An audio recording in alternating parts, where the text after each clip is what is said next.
आहे माझ्या गावामध्ये आणि या ठिकाणी आज देखील सूर्यदर्शन आहे आणि आज आहे 26 सप्टेंबर 2024। आजपासून सर्व शेतकऱ्यासाठी अंदाज येत आहे। हे देखील माझ्या घराजवळ आहे। घराजवळून आज बघा हे कडक ऊन पडलेलं आहे। या ठिकाणी मी शेतकऱ्यासाठी अंदाज येत आहे। शेतकऱ्याला सांगू इच्छितो आणखीन राज्यामध्ये 26, 27 आणि 28 3 दिवस राज्यामध्ये विखुरलेल्या स्वरूपाचा पाऊस राहणार आहे, म्हणून हा अंदाज लक्षात येतात। पण राज्यात एकंदरीत परिस्थिती बघितली तर राज्यामध्ये 26, 27, 28 दरम्यान राज्यामध्ये नाशिक जिल्हा, त्याच्यानंतर नाशिक, धुळे, नंदुरबार, त्याच्यानंतर मुंबई नगर जिल्हा, शिर्डी, कोपरगाव, अंदरसूर, राहुरी, त्याच्यानंतर गंगापूर या भागामध्ये ह्या 3 दिवसामध्ये मात्र तिकडे आणखीन 26, 27, 28 दरम्यान मुसळधार पाऊस पडणार आहे। पण राज्यात उर्वरित राज्यामध्ये पूर्व विदर्भ, पश्चिम विदर्भ आणि दक्षिण महाराष्ट्रामध्ये या 3 दिवसामध्ये विखुरलेला स्वरूपाचा पाऊस असणार आहे, म्हणून हा अंदाज लक्षात घ्यायचा। पण राज्यात एकंदरीत परिस्थिती बघायची झाली तर राज्यामध्ये आता 3 दिवस चांगला पाऊस राहणार आहे। त्याच्यानंतर सर्व शेतकऱ्याचं सोयाबीन काढणीस आलेलं आहे। सर्व शेतकऱ्याला सांगू इच्छितो की राज्यामध्ये आता तुम्ही काय करा, 29 तारखेपासून पावसाचा जोर ओसरणार आहे, म्हणून हा अंदाज लक्षात घ्या। 29 तारखेपासून राज्यातला पूर्व विदर्भ, त्याच्यानंतर पश्चिम विदर्भ, मराठवाड्यातला बऱ्याच ठिकाणचा पावसाचा जोर ओसरणार आहे।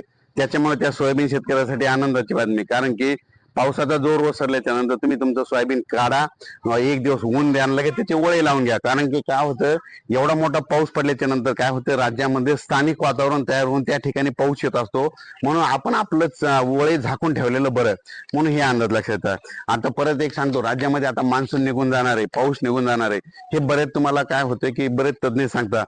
पण यापुढे एक तुम्हाला सांगतो की तुम्ही तुमचंच हे कारण ओळखून घ्यायचं। काय करायचं तुम्हाला सांगतो, 5 ऑक्टोबर पासून ते 20 ऑक्टोबर दरम्यान राज्यामध्ये काय होतं, धुळी येते बघा, आणि धुळी आल्याच्या नंतर आपल्या पिकावर जाळे येतात। सोयाबीन असेल, सोयाबीनवर जाळे, सगळीकडे शेतात गेल्याच्या नंतर जाळे दिसू लागतात, त्याला सोप्या भाषेत म्हणतात की जाळे धुळी।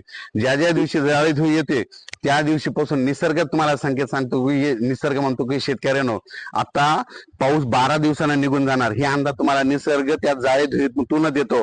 म्हणून तुम्हाला बघायचं झालं तर बघा, तुम्ही आता 3 ऑक्टोबरच्या नंतर बऱ्याच ठिकाणी काय होईल, जाळे धुळी येणार आहे, म्हणून हा अंदाज लक्षात येतात। आणि जाळे धुळी आल्याच्या नंतर काय होतं की कंप्लीट 12 दिवसाला तिथून मान्सून निघून जातो, म्हणून हे देखील लक्षात येतं। त्याच्यानंतर तुम्हाला सांगतो, हा पाऊस 27 पर्यंत म्हणजे 27 सप्टेंबर पर्यंत मुंबई, पुणे, नाशिक, धुळे, जळगाव, नगर जिल्हा, पश्चिम महाराष्ट्र, कोकणपट्टी, सातारा, सांगली, सोलापूर, नगर, धाराशिव, लातूर, बीड, नांदेड, हिंगोली, जालना, संभाजीनगर, बुलढाणा, अकोला, अमरावती, वाशिम, यवतमाळ या भागात 4 दिवस भाग बदलतच पडणार आहे, म्हणजे सर्वदूर सारखा पडणार नाही, म्हणून हा अंदाज लक्षात घ्यायचा। पण याच्यानंतर 2-3 ऑक्टोबरच्या नंतर म्हणजे 2 ऑक्टोबर, 3 ऑक्टोबर, 4 आणि 5 ऑक्टोबर दरम्यान पश्चिम महाराष्ट्रात, कोकणपट्टी, सातारा, सांगली, सोलापूर, कोल्हापूर, जत, मंगसुळी या भागामध्ये मात्र 4-5 ऑक्टोबरच्या दरम्यान परत राज्यामध्ये ऑक्टोबरमध्ये पाऊस असणार आहे। पण उर्वरित राज्यामध्ये मात्र पूर्व विदर्भ, पश्चिम विदर्भ तिकडे हवामान कोरडं राहणार आहे, मराठवाड्याकडे कोरडं राहणार आहे, म्हणून हे लक्षात घ्यायचं। त्याच्यानंतर ह्या 2-3 दिवसामध्ये म्हणजे 26, 27, 28 आणखीन 3 दिवसामध्ये या पावसामध्ये विजेचं प्रमाण जास्त आहे। माझी सर्व शेतकऱ्याला विनंती की विजा कडकडत असताना तुम्ही झाडाखाली थांबत जाऊ नका, आपली जनावरे देखील झाडाच्या खाली बांधू नका, म्हणून हे देखील लक्षात घ्यायचं। पण सर्व शेतकऱ्याला सांगू इच्छितो की ह्या 3 दिवसामध्ये फक्त नाशिक जिल्हा, नगर जिल्हा, त्याच्यानंतर संभाजीनगर, त्याच्यानंतर धुळे, नंदुरबार, मुंबई, जुन्नर या भागामध्ये जरा मुसळधार पाऊस पडणार आहे, म्हणून हा अंदाज लक्षात घ्यायचा। पण राज्यात एकंदरीत परिस्थिती बघायची जर झाली तर राज्यामध्ये तुम्हाला एक माहित असं सांगतो की राज्यातील मी त्या धरणबाबतीत एक सांगितलं होतं की राज्यामध्ये काय होणार आहे, ह्या 26, 27, 28च्या दरम्यान नाशिककडे पाऊस होणार आहे आणि त्या गोदावरी नदीला पूर येणार आहे, आणि त्याचं पाणी जवळपास 50,000 सोडावं लागेल। तर यावेळी तुम्ही बघा, जायकडीमध्ये 50,000 पाणी सुरू झालंय, आणि आज उद्या पुन्हा आणखीन पाऊस पडल्याच्या नंतर 1 ते 1.25 लाखानं जर पाणी सुटलं तर बऱ्याच शेतकऱ्यांच्या शेतामध्ये पाणी जातं, शेतकऱ्याचं सोयाबीनचं नुकसान होतं, मोटर वाहून जातात, म्हणून तुम्हाला पूर्वकल्पना म्हणून हा मेसेज दिला होता। आणि परत एक सांगितलं होतं की लातूर जिल्ह्याची तहान भाग होणार आहे, मांजरा धरण भरणार आहे. तर योगायोगाने तुम्हाला एक सांगतो, कालच मध्ये 25 तारखेला मांजरा धरण देखील भरलं आणि धुळे जिल्ह्यातले बरेच असे छोटे मोठे तलाव देखील भरले, म्हणून हे अंदाज लक्षात घेतात.